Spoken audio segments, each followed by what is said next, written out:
The world is messy. There are ambiguities. People who do really good stuff have flaws. That's not activism. That's not bringing about change. If all you're doing is casting stones, you're probably not going to get that far. That's easy to do.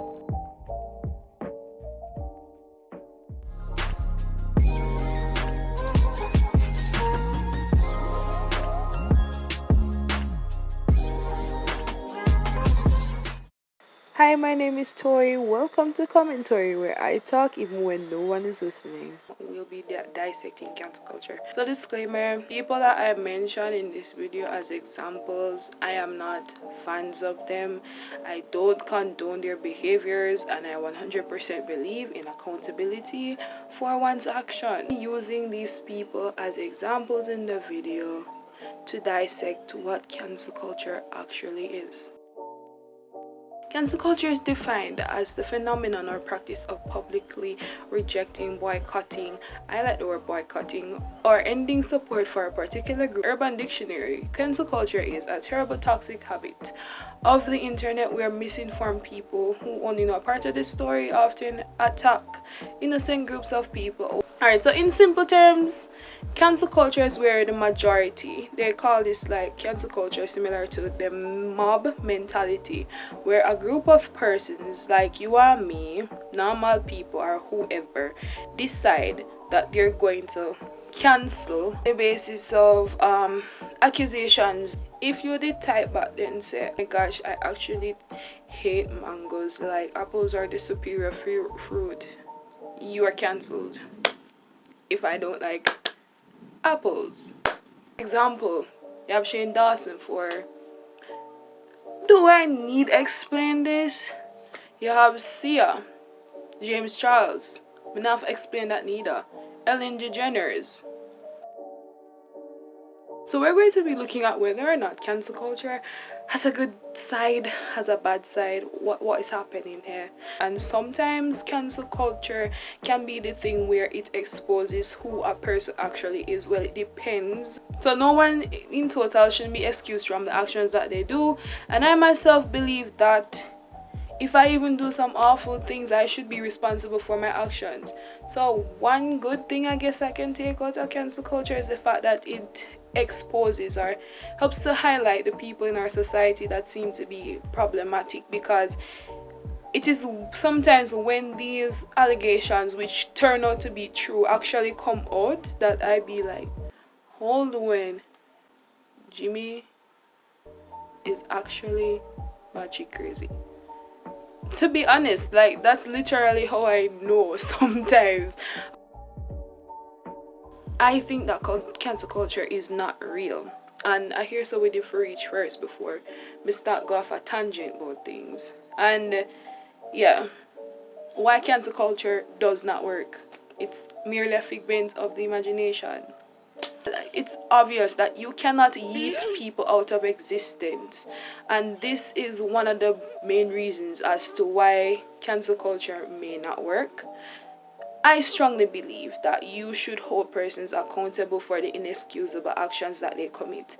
And if you cancel someone, they either banish themselves from the internet or take a break and come back, and then that's it. That's it. It should not be the case at all, because these people need to step up and actually take responsibility for the things that they've done. That them dig their grave and lay down in a heat, them should have accountability for it. So just saying that we are cancelled, it barely but does anything.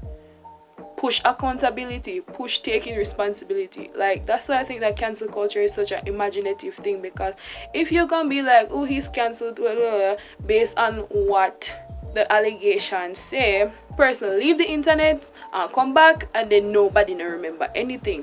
What sense does that make? Push accountability. Or what's the other word? Next thing is that cancel culture sometimes can be an on and off thing. This week you're cancelled, and then the next week the person's comment section is full of positivity and everything that was not there before. Make up your mind, pick a struggle, cancelled or not. So another thing that I wanted to touch on in this video, because I've been seeing it a lot, but I still don't have 100% of a stance on it yet. I'm still trying to figure it out.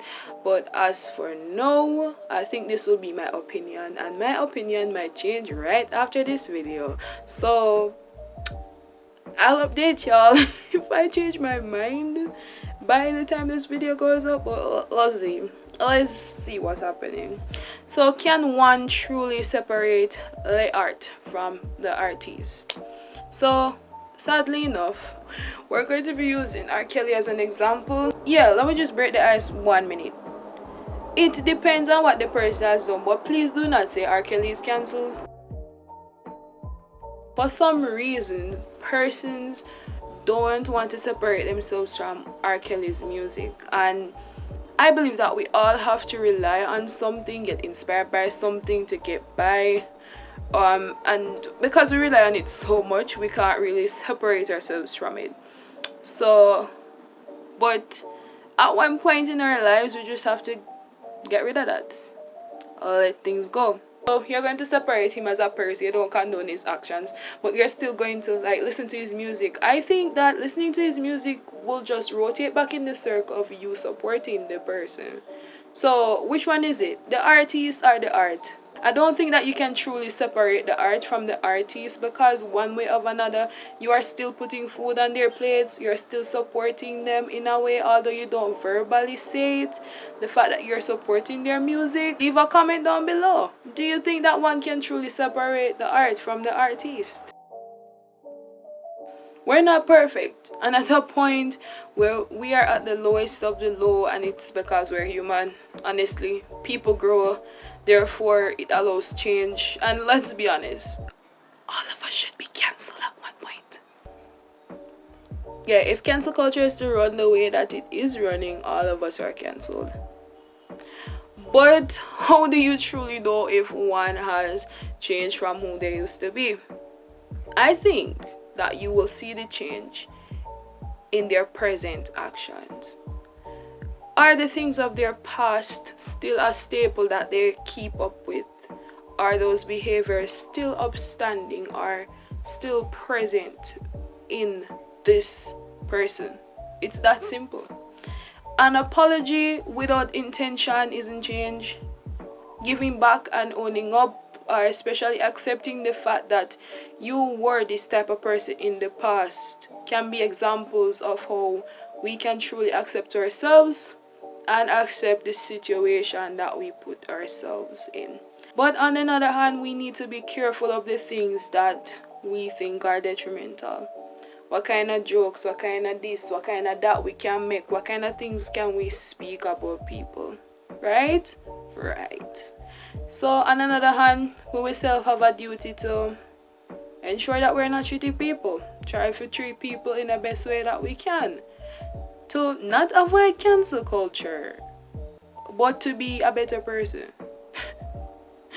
From a parasocial perspective, you can also ask yourselves, has this creator or person or content creator or whatever, have they taken accountability? Do they support the same ideals that they have in the past? Have they grown, or are they just trying to apologize to get back in society's good graces? And I think by doing that, you might have an answer, as well as asking yourself other questions that I don't know right now.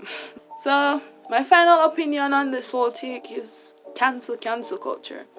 Instead, try to teach people to step up to the plate and take responsibility for their actions. So that's for me dissecting cancel culture. This video will be short, but you know, life is short too. Thank you for making it to the end. Thank you so much, because when you watch, that means YouTube knows that y'all watch, so they recommend me. You understand? Like, yeah, if I have anything that I've missed out, please correct me or say something down in the comment section. So thank you again for watching, and I will see you next week. Bye. Did I just flip you off? Way to go, Tori. Flipping off your subscribers, and you already have 37. You're not get no more. Way to go, Tori. So wait, when I go cancel me now? You are exposed. Exposed.